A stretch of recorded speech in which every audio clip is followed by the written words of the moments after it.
সিনেমার গল্পকেও হার মানিয়েছে জান্নাতুল ফেরদৌস নামের এক নারী। প্রথম স্বামীর সঙ্গে সংসার করতে করতেই বসেন দ্বিতীয় বিয়ের পিঁড়িতে। তবে অধিকার থেকে বঞ্চিত করেননি দুই স্বামীর কাউকেই। গোপনে মন জয় করে চলছিলেন দুই স্বামীরই। প্রায় ২ বছর দুই স্বামীর সংসার করার পর অবশেষে বিষয়টি জানাজানি হলে এলাকায় চাঞ্চল্যের সৃষ্টি হয়েছে। ৪ বছরের প্রেমের সম্পর্কের পর ২০২২ সালের ২৭ অক্টোবর নোটারি পাবলিকের কার্যালয়ে হলফনামার মাধ্যমে গোপনে বিয়ে করেন রাজবাড়ী সদরের আলিপুর ইউনিয়নের ইন্দ্রনারায়ণপুর গ্রামের আবু হানিফ শেখের ছেলে ইউটিউবার সাগর শেখ ও আলিপুর গ্রামের নুরুল ইসলাম ভুইয়ার মেয়ে জান্নাতুল ফেরদৌস। বাবা মা ও ভাই প্রবাসে থাকায় বাবার বাড়িতে একাই বসবাস করতেন জান্নাতুল। সেখানে যাতায়াত করতেন স্বামী সাগর শেখ। সংসার জীবন ভালোই চলছিল এ দম্পতির। হঠাৎ জান্নাতুলের বাবা প্রবাস থেকে ফিরে আসায় শ্বশুরবাড়ি যাতায়াত বন্ধ হয়ে যায় সাগরের। এরই মধ্যে প্রথম বিয়ের খবর গোপন রেখে পরিবারের সিদ্ধান্তে অন্য এক যুবককে দ্বিতীয় বিয়ে করেন জান্নাতুল। এদিকে স্ত্রীকে আনুষ্ঠানিকভাবে নিজের বাড়িতে তুলে না নেয় শ্বশুরবাড়ি গিয়ে স্ত্রীর সঙ্গে নিয়মিত সময় কাটান জান্নাতুলের দ্বিতীয় স্বামী। প্রথম স্বামী সাগরের দাবি, প্রায় ২ বছর ধরে তার সঙ্গেও স্বামী স্ত্রীর সম্পর্ক ঠিক রেখে চলছিলেন জান্নাতুল। স্ত্রীর পরিবার তাকে মেনে না নেয় তার বোনের বাসাসহ বিভিন্ন স্থানে একান্তে সময় কাটাতেন স্বামী স্ত্রী। চলতি মাসের ২ নভেম্বর তারা একসঙ্গে নিজেদের দ্বিতীয় বিবাহবার্ষিকী পালন করেছেন বলেও দাবি করেন সাগর। তবে ২ সপ্তাহ আগে স্ত্রীর সঙ্গে দ্বিতীয় স্বামীর ঘনিষ্ঠতার বিষয়ে জানতে পারেন সাগর। আর এতেই বাঁধে বিপত্তি। তার সঙ্গে যোগাযোগ বন্ধ করে দেন জান্নাতুল। এখন দ্বিতীয় স্বামী নিয়েই সংসার করতে আগ্রহী তিনি। বাধ্য হয়ে স্ত্রীকে ফিরে পেতে স্থানীয় ইউনিয়ন পরিষদে অভিযোগ দায়েরের পাশাপাশি আদালতে মামলা করেছেন সাগর। সাগর শেখ বলেন, জান্নাতুল ও আমার বিয়ের বিষয়টি জান্নাতুলের মা ও বোন জানত। বিয়ের পর আমাদের সংসার জীবন ভালোই কাটছিল। তবে হঠাৎ করে জান্নাতুলের বাবা প্রবাস থেকে দেশে ফেরায় তাদের বাড়িতে আমার যাতায়াত বন্ধ হয়ে যায়।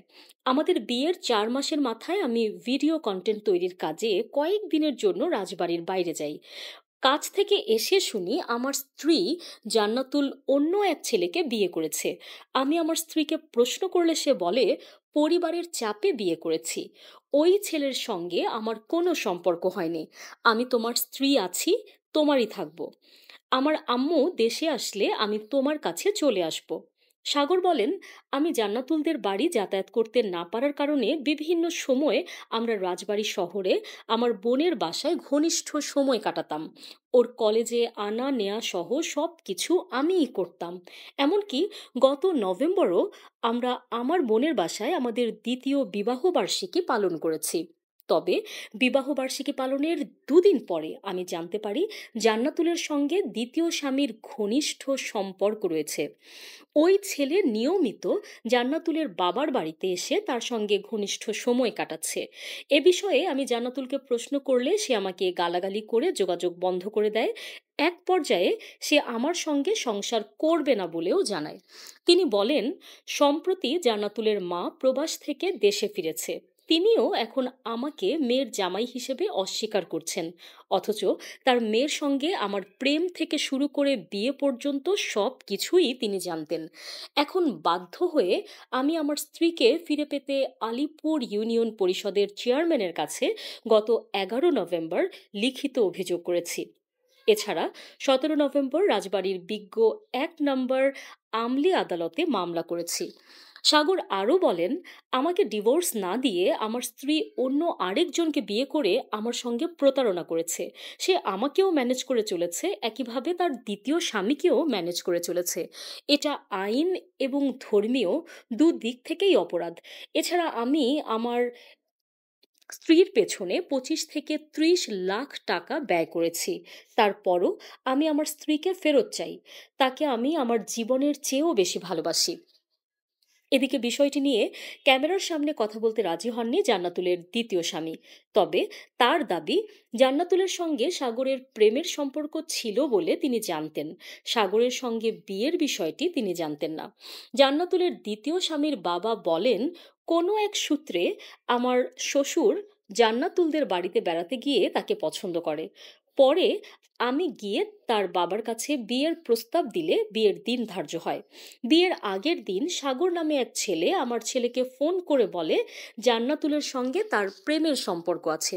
সে জান্নাতুলের সঙ্গে নিজের একটি ছবিও আমার ছেলেকে পাঠায়।